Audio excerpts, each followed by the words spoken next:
제가 얼마 전에 루이스 잠파린이라는 사람의 이 글을 좀 읽었어요. 이 사람이 이제 자기가 32살에 예수님을 영접하게 됐고 크리스찬이 되었다는 이런 내용입니다. 근데 이 사람이 초등학교 시절 또 중학교 시절에는 아마 좀 망나니로 놀았던 것 같아요. 그래서 학교에서 뭐 여러 가지 징계도 많이 받고 그랬는데 중학교에 들어가서 이제 체육 시간인데 달리기를 했대요. 근데 정말 자기 말 맞다나 자기가 바람같이 달렸답니다. 그래서 학교에서 이같이 픽업이 돼서 육상 선수로 학교 생활을 아주 잘 했다고 합니다. 얼마나 잘 달렸던지 미국 올림픽의 이 육상 이 팀의 후보 선수로, 그러니까 올림픽 요원으로 이같이 육성을 받기 시작했다 그런 거죠. 그러다가 세계제 2차 대전이 터졌어요. 그래서 이 루이스 잠파린이는 육군 항공대, 이 미국 육군에는 또 항공부대도 있나 봐요. 육군 항공대 들어가서 2차 대전에 투입이 됐습니다. 그러다가 이 전쟁이 어느 정도 지났을 때 태평양 상공에서 일본군 대공포에 맞아가지고 그 비행기가 추락하게 됐습니다. 그래가지고 태평양 바다 한가운데 떨어졌는데 자기하고 자기 동료 둘이 널판지 조각을 가지고 거기 매달려서 무려 47일 동안을 이 태평양 바다 위에서 표류했다고 합니다. 피골이 상접하고 정말로 죽기 일보 직전까지 이 태평양 바다에서 뗏목 위에서 두 사람이 이리저리 왔다 갔다 하게 됐죠. 그러면서 이제 바다에 있는 고기 막 맨손으로 잡아서 먹기도 하고 이러면서 이제 연명을 하면서 지냈다는 거죠. 그때 이제 이 루이스 잠파린이가 늘 기도하길, 하나님 저를 살려주시면은 제가 평생 하나님의 은혜를 기억하고 하나님 섬기겠습니다. 이런 이제 신앙 고백하면서 이같이 지냈다는 거죠. 그러다가 47일 만에 일본군에게 발견돼 가지고 일본군 포로가 됐습니다. 근데 일본군 포로 생활은 얼마나 굴욕적이고 힘이 들었는지 정말 고문도 당하고 굴욕적인 여러 가지 일들도 당하고 힘들게 포로 생활을 했다고 합니다. 그때 이제 그 사람이 글이 재밌어요. 일본군 포로 생활할 때 자기가 이 태평양 바다 위에서 뗏목에서 표류하던 그 생활이 마치 유람선을 타고 다니던 때와 같다, 이런 얘기를 합니다. 그러니까 얼마나 일본군 포로 생활이 힘들었던가 이것을 이제 표현하는 거죠. 거기서도 이제 이 사람이 하나님 저를 살려주셔서 무사히 고향에 돌아가게 되면은 저는 하나님 열심히 섬기겠습니다. 뭐 이렇게 이제 신앙 고백도 하고 기도도 드렸다고 합니다. 그러다가 이제 전쟁이 끝나서 이제 포로 교환 때 이 루이스 잠파린이는 미국으로 돌아오게 됐죠. 그리고 자기 고향으로 가게 됐습니다. 근데 이 사람 얘기가 고향으로 돌아와서 자기의 생활은 더 비참해졌다, 이런 이야기를 하고 있습니다. 제가 이제 성경을 보면서 느낀 것은 뭐냐면은 이스라엘 백성들이 바벨론 포로로 끌려가서 70년 동안 포로 생활하잖아요. 그러고 나서 이제 539년에 이 고레스 황제가 칙령을 내려서 바벨론 포로로 끌려갔던 이스라엘 백성들이 이제 예루살렘으로 돌아옵니다. 근데 예루살렘에 돌아와서 이들의 실망이 이루 말할 수가 없었어요. 그 다음에 쓰여진 성경책을 보면은 그 시대 포로기 이후에 쓰여진 성경책을 보면은 포로를 다녀와서 고향에 돌아와서 실망한 이스라엘 사람들의 이야기를 자세히 볼 수가 있습니다. 실제로 이 루이스 잠파린이가 이 고향에 돌아와서 너무나 이 날마다 밤에 잠을 못 자는 거예요. 왜 못 자냐? 이 태평양 바다 위에서 표류하던 때 이 두려움이 몰려오기 시작했고, 또 이 일본군 포로 시절에 당했던 굴욕감이 몰려오기 시작했어요. 그러니까 두려움과 굴욕감이 밤마다 밀려오니까 잠을 잘 수가 없었답니다. 그리고 너무나 분노가 찼어요. 왜냐하면은 자기가 미국 올림픽 육상 선수로서 이같이 잘 나갔는데 이 전쟁이라는 게 터져가지고 그 시절이 다 가버리고 말았잖아요. 그러니까 이 전쟁에 대한 분노가 자기 가슴속에 올라온 거죠. 이러니까 그런 걸 잊어버리려고 술을 퍼마시기 시작했어요. 엄청나게 술을 퍼마셨고, 그 다음에 이 노름을 하기 시작했습니다. 어떻게 해서 잊어버려야 되겠다. 이러면서 술 마시고 노름하고, 그리고 자기 안에 있는 분노가 표출되니까 자꾸만 주변 사람들을 성가시게 만들고, 그 다음에 주변 사람들을 때리기도 하고, 뭐 이런 일이 비일비재하게 일어났다는 거죠. 한 번은 이 자기 아내를 목졸라 죽이기까지 하려고 이같이 이 자기 분노를 표출했다라고 이 루이스 잠페레인이 말해요. 이제 그러던 어느 날인데 자기네 마을에 이 빌리그레암 목사님이 전도 집회가 열리게 됐어요. 그러니까 자기 아내가 이 빌리그레암 전도 집회에 가자고. 그래서 이제 아내 따라서 빌리그레암 전도 집회에 갔는데, 빌리그레암 전도 집회에 이제 참여한 분들은 아시겠지만은 빌리그레암 목사님이 말씀을 다 전하고 나서 오늘 예수님을 마음에 영접하실 분들은 앞으로 나오십시오라고 하는 초청의 시간이 있습니다. 그래서 이제 이 초청의 시간인데 자기는 조용히 집으로 빠져나가려고 했는데 자기도 모르는 사이에 자기 발이 이 앞으로, 이 제단 앞으로 이끌더라는 거죠. 그래서 제단 앞으로 나갈 때 무슨 생각이 들었냐면은, 자기가 이 태평양에서 47일 동안 표류할 때 하나님 저 살려주시면은 평생 하나님만을 섬기겠습니다 라고 신앙 고백한 게 생각났고, 또 하나는 일본군 포로 생활 속에서 그 굴욕 속에서 하나님 저 고향 보내주시면은 제가 하나님 잘 섬기겠습니다 라고 서원한 것이 생각나더라는 거예요. 근데 막상 자기가 돌아와 보니까 전혀 그러지 않았거든요. 자기 생활이요. 그럼 자기가 그 앞에 나가서 정말 이 하나님께서 자기 생명을 구해주셨는데 감사하지 못하고 맨날 두려움과 또 불안과 분노와 폭력 속에 산 것에 대해서 이 죄책감이 느껴지기 시작하더래요. 그래서 이 앞에 나가서 눈물로 회개하고, 예수님 이제 제가 예수님 모시고 잘 살겠습니다 라고 이제 고백하고, 그리고 이제 돌아왔다는 거죠. 그 다음부터 이 사람의 생활이 정말 변했어요. 집에 있었던 모든 술병들 다 버렸고, 집에 있었던 음란 잡지들 다 버렸고, 그 다음에 남에게 피해를 주는 이 분노를 표출해서 아내를 죽이기까지 하려고 했던 이 분노를 표출하는 이 생활도 다 접었고, 오히려 자기 마음속에 자기가 이 47일 동안 태평양 바다 위에서 표류한 것과 또 일본 군대에 가서 포로 생활한 이 모든 것들이 오히려 감사함으로, 하나님께 감사함으로 바뀌어졌다는 거죠. 그러면서 이 사람의 생활이 정말 바뀌었어요. 그래서 이제는 내가 하나님께 은혜를 받았으니까 남에게 선을 베풀면서 살아가는 인생을 살아야 되겠다 다짐하고 나서 그 다음부터 마을이나 자기 가정이나 주변 사람들에게 선을 베풀면서 살기 시작했다는 거죠. 그리고 이 사람은 이제 이 자기가 변화된 이 사실을 누가 듣기를 원하면은 어디든지 찾아가서 자기가 변화된 과정을 이야기하고 또 글로 써서 저도 그 글을 읽을 수 있도록 이 사람이 자기 간증을 한 것을 제가 보았습니다.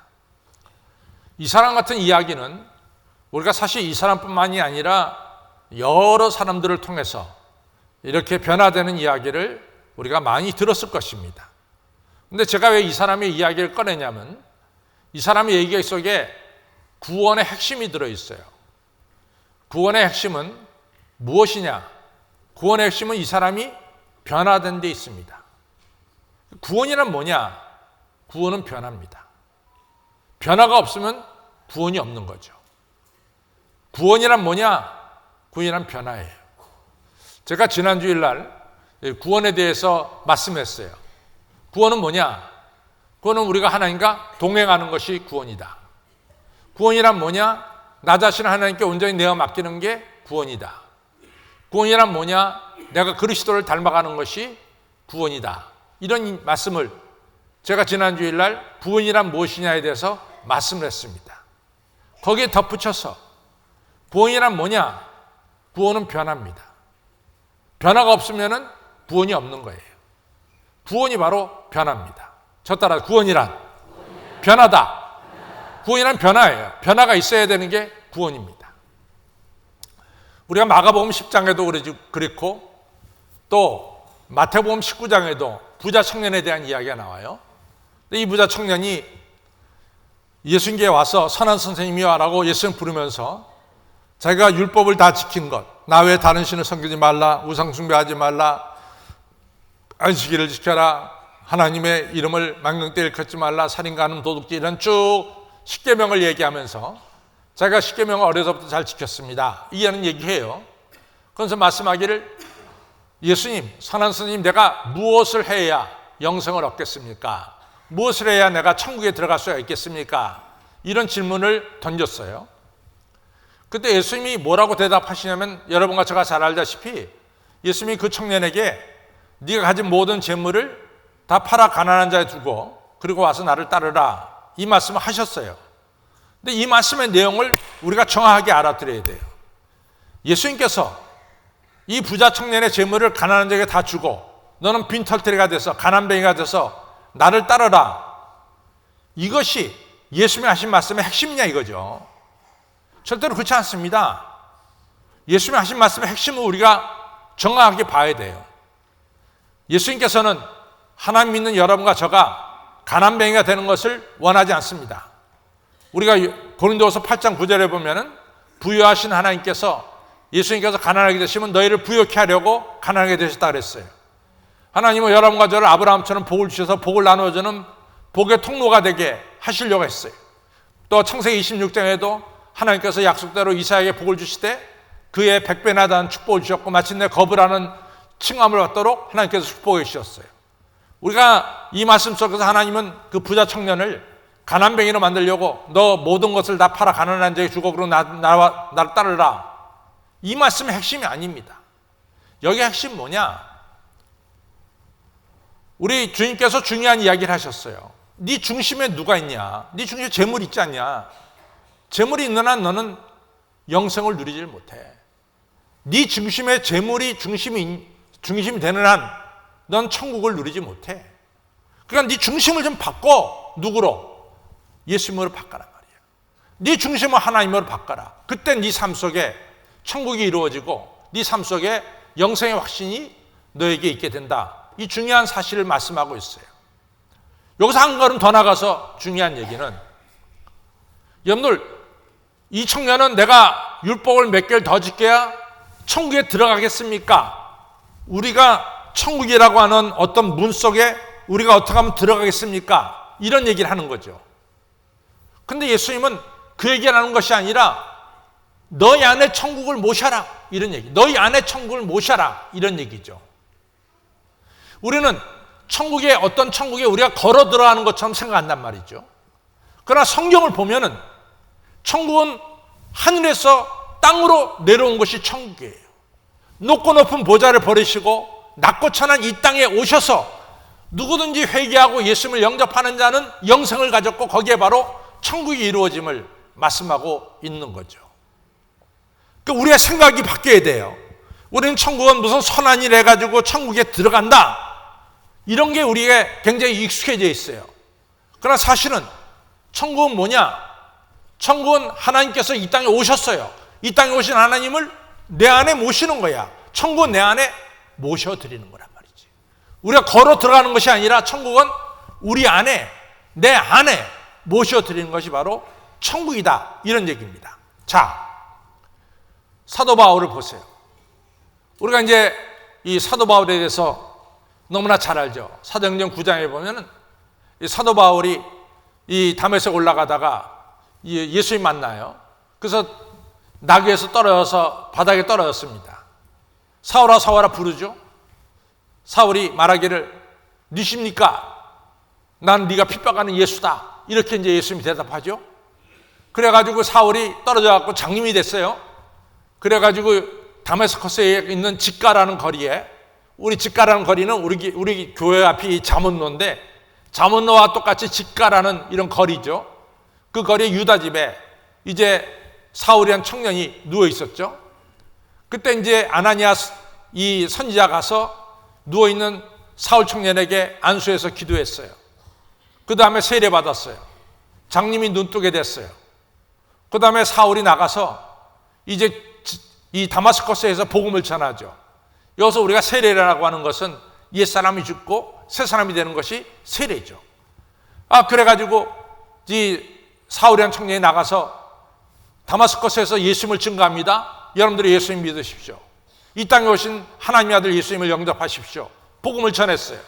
사람들이 뭐라고 말합니까? 저 사람이 말이야, 예루살렘에 있을 때 크리스찬들 갖다 잡아 감옥 속에 집어넣었던 사람이 아니냐? 또 저 사람이 지금 이 다마스커스까지 온 것은 우리를 잡으려고 온 것이 아니냐? 근데 저 사람이 어떻게 예수님을 증거해? 저 가짜 아니야? 막 그러면서 유대인들이 막 사울에게 이런저런 질문을 막 던졌어요. 당신 가짜 아니냐고. 그때 사울이 이같이 하나님 말씀으로 저들을 다 물리쳤다라고 얘기했어요. 자기가 변화된 것을 다 증명했다고 그랬어요. 사도 바울이 어떻게 이렇게 변화됐느냐? 이 변화된 것을 여러분과 저가 잘 아는 성경 말씀, 거기서 분명히 말씀하고 있어요. 그것이 뭐냐? 갈라디아서 2장 20절이야. 내가 그리스도와 함께 뭐요? 십자가 옛사람이 뭐요? 죽었어. 나라고 하는 것이 항상 내 중심에 있었는데 이것이 십자가와 함께 죽었어. 그런즉 이제는 내가 사는 것이 아니라 누가 살아? 그리스도께서 사신 거야. 내가 내 중심이 바뀌었다고 내가 빠지고 내 중심에 누가 들어왔어? 천국이 들어왔어. 천국은 우리가 걸어 들어가는 것이 아니라 천국이 내 안에 들어오는 거라 그 말이요. 언제? 내가 죽을 때 천국이 내 안에 들어오는 거야. 그래서 이제는 내 주인이 내가 아니라 그리스도야. 그리고 내가 하루하루 사는 것은 나를 사랑하사 나를 위하여 자기 몸 버리신 하나님의 아들을 믿는 믿음. 이것이 신앙생활 아니야. 이 신앙생활을 사는 거죠. 그래서 뭐냐? 구원의 삶은 천국이 내 안에 들어오는 게 구원의 삶이요. 내가 죽을 때 예수 그리스도가 내 안에 주인 될 때 이때가 바로 뭐요? 천국의 삶이고 구원의 삶이고 이때가 바로 영생의 확신을 얻는 복된 삶이라 그 말이에요. 그 구원받은 자의 삶은 뭐냐? 구원받은 삶은 내 안에 내가 죽고 내 안에 누가 살아? 그리스도가. 내 안에 천국이 사는 거야. 이것이 바로 구원받은 자의 삶이다 이거죠. 여러분, 제가 이제 세례 받을 때 세례 학습을 할 때 꼭 묻는 게 있어요. 당신이 구원받았다는 증거를 대보시오. 이렇게 제가 물어보죠. 그러면 이제 다 목사님들의 교육을 받았고 10명이 10명 다 정답을 얘기해요. 예수님의 십자가의 보혈로 내 죄가 씻임받고 제가 구원받았습니다. 이렇게 얘기를 한단 말이죠. 내가 내 죄가 용서받은 거죠. 근데 여러분 봅시다. 우리가 예수 그리스도의 보혈로 우리의 죄가 용서받은 거는 틀림없는 사실이야. 근데 그렇다고 해서 우리가 이 용서받은 것으로 우리의 인생이 끝나는 거냐 그 말이야. 그렇지 않아요. 우리는 예수 그리스도의 십자가의 보혈로 내 죄가 씻음받고 용서받고 나서도 우리의 마음속에는 끊임없이 뭐가 올라와요? 탐욕도 올라오고 욕심도 올라오고 이기심도 올라오고 교만한 마음도 올라오고 분노도 치솟고. 그렇죠? 우리 마음속에 끊임없이 우리 마음속에 악이라는 것이 우리 마음속에 튀어오르고 있어요. 우리가 예수 그리스도의 십자가의 보혈로 내 저지른 죄가 용서받은 것으로 그 끝나느냐? 아니야. 용서받은 뒤에 우리의 생활 속에서도 끊임없이 우리 마음속에는 탐욕도 있고 욕망도 있고 이기심도 있고 교만한 마음도 있고, 그렇죠? 두려움도 있고 분노도 있고 절망도 있고 좌절도 있어요. 우리 마음속에는. 구원받은 뒤에도 우리의 마음속에는 있단 말이지. 그래서 사도 바울이 이런 얘기를 했어요. 로마서 7장에 내가요 선을 행하고 싶어요. 내가 아침에 일어날 때 몇 번이고 다짐했습니다. 내가 선하게 살겠다고. 근데 나도 모르는 사이에 악을 행했어요. 내가 보니까 내 안에 또 다른 악이 있음을 내가 발견했습니다. 선을 행하고자 하지만 선을 행하고자 하는 내 마음속에 또 다른 쪽에는 악이 내 마음속에 있었음을 제가 발견했습니다. 오라 나는 공고한 사람이로다. 누가 나를 이 사망의 몸에서 나를 건져내랴. 이것이 로마서 7장에 나오는 사도 바울의 고백이죠. 여러분, 우리가 예수님의 십자가의 보혈로 죄 용서함 받았어. 그러나 우리 마음속에 끊임없이 이기심과 교만함, 또한 우리 마음속에 탐욕과 정욕과 그리고 두려움과 분노와 좌절과 이런 것이 끊임없이 있어요. 그러면 이것을 우리가 이겨내면서 오늘 하루를 살아가는 데 있어서 중요한 게 뭐냐? 하나님의 은혜예요. 우리가 이것을 이기기 위해서 하나님의 은혜가 필요한 거야. 우리가 하나님의 은혜가 아니면은 내 마음속에 일고 있는 이 모든 이 악한 것들을 물리칠 수가 없어요. 물론 내 죄가 용서받는 데 있어서 예수 그리스도의 보혈의 피가 당연히 필요하지. 그럼 그걸로 끝나는 게 아니야. 예수님의 보혈의 피로 용서를 받았지만은 계속해서 여러분과 저는 뭡니까? 하나님이 베푸신 은혜 가운데 내 마음속에 솟아나는 악들을 물리치고 우리 하나님께서 여러분과 저를 지으신 목적대로 선한 목적대로 선한 일하면서 살아가는 것이 바로 우리의 삶이에요.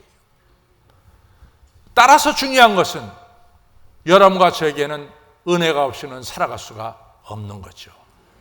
그래서 여러분과 저는 은혜를 사모해야 돼요. 사도 바울도 똑같이 얘기했어요. 오라 나는 공고한 사람이로다. 이 사망의 몸에서 누가 나를 건져내랴. 하나님의 은혜 아니면 나는 이 악에서 나를 건져줄 자가 없다 이거죠. 나를 악에서 건져내서 하나님 목적대로 선한 일하며 살아가게 하는 것은 바로 뭐냐? 바로 은혜다 그 말이죠. 어느 신학자가 A라는 사람과 또 사도 바울과 은혜를 사용한 것을 계산을 해봤어요. A라는 사람은 자기 죄가 용서함 받는 데는 예수님의 십자가라고 하는 은혜를 사용했어요. 그것이 10이라고 쳐. 그 다음에는 그냥 자기 지혜로대로 살아가는 거야. 근데 사도 바울이라는 사람을 보니까, 신학자가 보니까 사도 바울은 은혜를 100을 사용했어. 왜냐하면 선한 사람 다스하고 달려갈 길 마치고 믿음을 지키기까지 사도 바울은 은혜 없이는 그 자리에 이룰 수가 없었어요. 그래서 그 사람은 사도 바울은 그냥 하나님의 은혜를 꺼내다가 막 쓰는 거야. 왜? 은혜 아니면 살아갈 수가 없기 때문에. 그래서 신학자가 말이 오늘 인생에서 가장 하나님께 영광 돌리는 사람일수록 하나님의 은혜를 제일 많이 갖다 썼다. 이런 얘기요.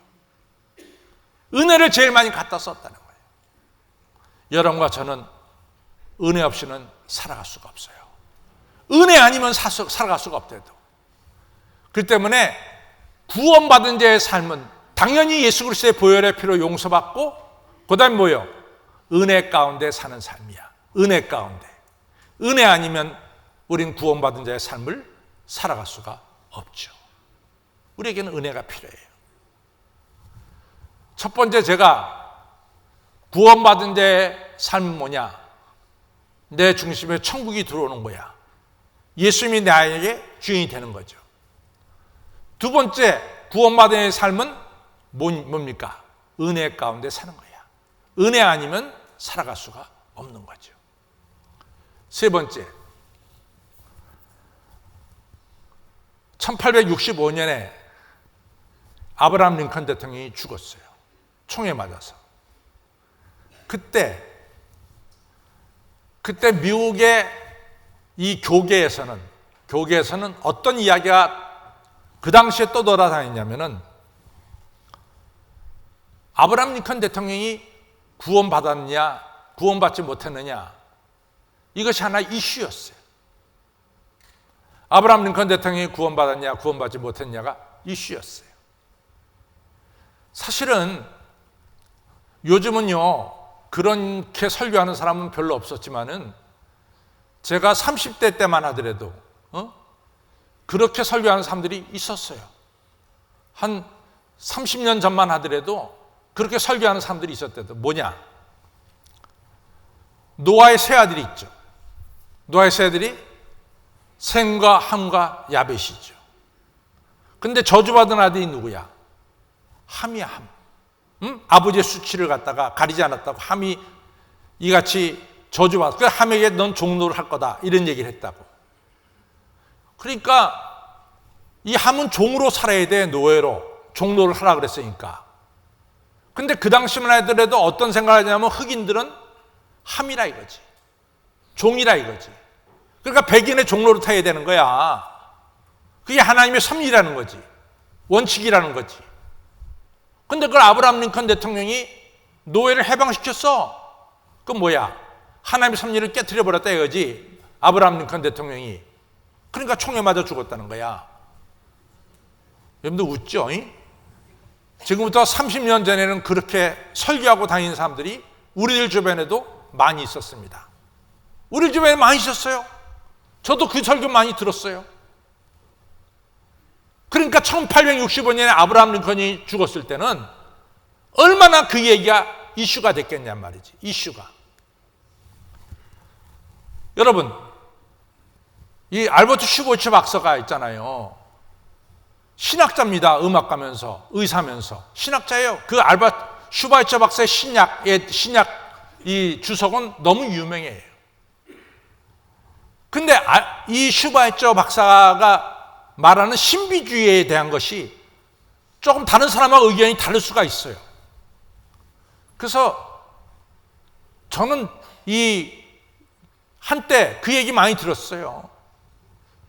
어느 목사님은 슈바이처 박사가 천당에 못 갔다는 거야. 천당에. 왜냐하면 신학을 조금 다르게 얘기했기 때문에 천당에 못 갔다는 거야. 그런 얘기하는 사람들이 많습니다. 자, 아브라함 링컨 대통령이 구원받지 못했다고 말하는 거, 슈바이처 박사가 천국 못 들어갔다고 얘기하는 거, 누가 얘기한 거야? 하나님이 얘기했나? 누가 얘기했어요? 누가 얘기했습니까? 성경에 그게 나와요? 저기 뭐야, 아브라함은 노예를 해방했기 때문에 천국에 못 들어갔어. 성경에 나옵니까? 또 알버트 슈바이처 박사는 신비주의에 대해서 다르게 얘기했으니까 천국에 못 들어갔다 얘기하냐고. 다 누가 얘기한 거야? 사람이 맞는 거야. 사람이 선을 걷어. 사람이 선을, 이 선 안에 들어가면 구원받은 사람이고, 이 선 밖에 나간 사람은 구원받지 못한 거야. 사람들이 다 선을 걷어요. 사람들이 선을 걷어버렸어. 여러분, 한때는 당신 구원받았어? 언제 구원받았어? 몇 월 며칠 날 몇 시에 구원받았어? 대답 못하지. 당신 구원 못 받은 거야. 이렇게 얘기하는 사람들도 우리 기억에 남아있어요. 얼마 전까지 그랬으니까. 이게 다 누가 만든 거예요? 사람이 만든 거야. 예수님 시대에 바리새인과 서기관들이 선을 만들었죠. 유대인들은 선 만들길 좋아해. 성전이 있으면은 성전 앞에 제사장들만 들어가는 뜰이 있어. 그 다음엔 유대인 남자들이 들어가는 뜰이 있어. 그 다음에 유대인 여자들이 들어가는 뜰이 있어. 그 다 선이 거졌어. 담벼락이 다 쳐져 있다고. 그럼 맨 뒤에는 이방인 남자들이 들어가는 이 구역이 있다고. 사람이 만든 거예요, 사람이. 바리새인들과 서기관들이 뭐라 그랬어요? 그 당시에 세리들, 자네들은 하나님 나라 밖의 사람이야. 밖의 사람. 당신들은 이 시나고그 회당에 들어와서 예배 볼 자격이 없어. 그래서 출교시켰어요, 세리들. 마태도 출교당했고 삭개오도 출교당했어. 근데 성경을 보면 이상해. 이 출교당한 사람 집에 예수님이 찾아가. 삭개오 집에. 또 마태 사무실에 예수님이 찾아가는 거야. 또 누가복음 7장에는 거리에서 몸 파는 여자가 예수님에게 와서 막 발치켜주고 향유 부니까 이 여자의 많은 죄가 사함을 받았다. 너도 하나님의 딸이다 얘기하는 거야. 요한복음 8장에는 현장에서 가늠하다 잡힌 여인이 이같이 이제 돌에 맞아 죽으려고 왔는데 예수님이 죄 없는 사람은 다 쳐라. 그 여인에게 말합니다. 너를 돌로 치러 간 사람들 어디 갔냐? 없습니다. 너 다시는 죄 짓지 마라. 내가 너 정죄하지 않는다. 그 다음부터 그 여자가 예수님을 따랐어. 사람들은 선을 걷는데 예수님에게 선이 없어. 사람들은 선이 걷는데 예수님에게 선이 없단 말이지. 그러면은 예수님은 어떻게 이같이 여러분과 저에게 구원받는 자의 삶을 주시는가? 누구든지 예수님께 오는 자는 멸망치 않고 영생을 얻으리라 그랬어요. 사람들은 선에 딱 서갖고 저 사람이 넘었을까 안 넘었을까 이거 보고 너는 구원 못 받았어 구원 받았어 얘기하지만 예수님은 그런 거 없어요. 누구든지 선도 없어. 누구든지 내게 나오는 자는 멸망치 않고 영생을 얻는다. 사람들은 바운디드 세트 어떤 선을 걷어. 그러나 예수님은 그게 아니야. 예수님이 중심이야. 센터드 세트. 누구든지 예수님에게만 나오면은 목마른 자들아 다 내게로 오라. 내가 너에게 생수를 주리라. 너희 속에서 생수가 터져 나오리라 말씀했습니다. 성도 여러분, 중요한 것은 구원받은 자의 삶의 특징은 날마다 예수님께로 나가는 거야. 구원받은 삶은 날마다 예수님께로 한 걸음씩 더 나가는 거야. 제가 지난주에도 설교했어요. 우리 중에 100% 크리스천이 없어요. 100%. 저도 100%가 못 돼. 우리 중에 100% 크리스천이 없대도 누가 100%야? 나는 100%라는 사람 손 들어봐. 100%가 없어요. 예수님은 또 크리스천이라는 말을 한 적도 없어. 누구든지 나를 따라온 내 제자라고 얘기했지 크리스천이라는 말은 예수님의 입에서 나오신 적이 없어요. 제자가 되라고 했지. 100% 크리스천이 없대도. 그러나 중요한 것은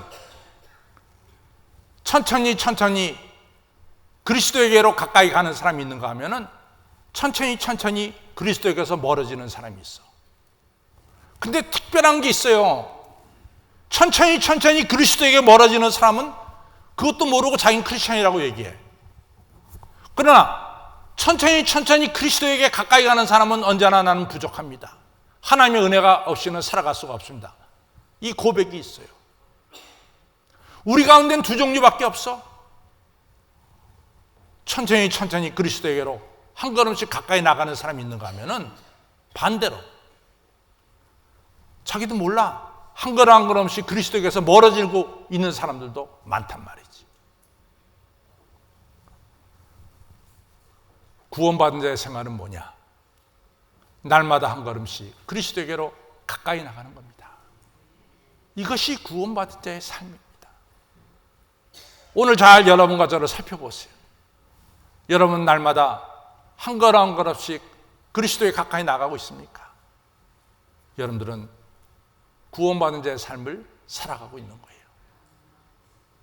성도 여러분, 구원받은 자의 삶이란 내 중심이 천국이 됐어. 왜? 예수님이 주인이니까. 구원받은 자의 삶이란 은혜가 없이는 살아갈 수가 없어요. 내가 죄 용서받은 것도 은혜고 내가 오늘 사는 것도 은혜야. 그래야만이 내 마음속에 솟구치는 악을 이길 수가 있어요. 그리고 하나님이 뜻하신 대로 선하게 살아갈 수가 있어요. 구원받은 자의 삶은 오늘도 한 걸음 주께로 가까이 나가는 거죠. 이러한 삶을 사시기를 바랍니다. 다 같이 일어나겠습니다.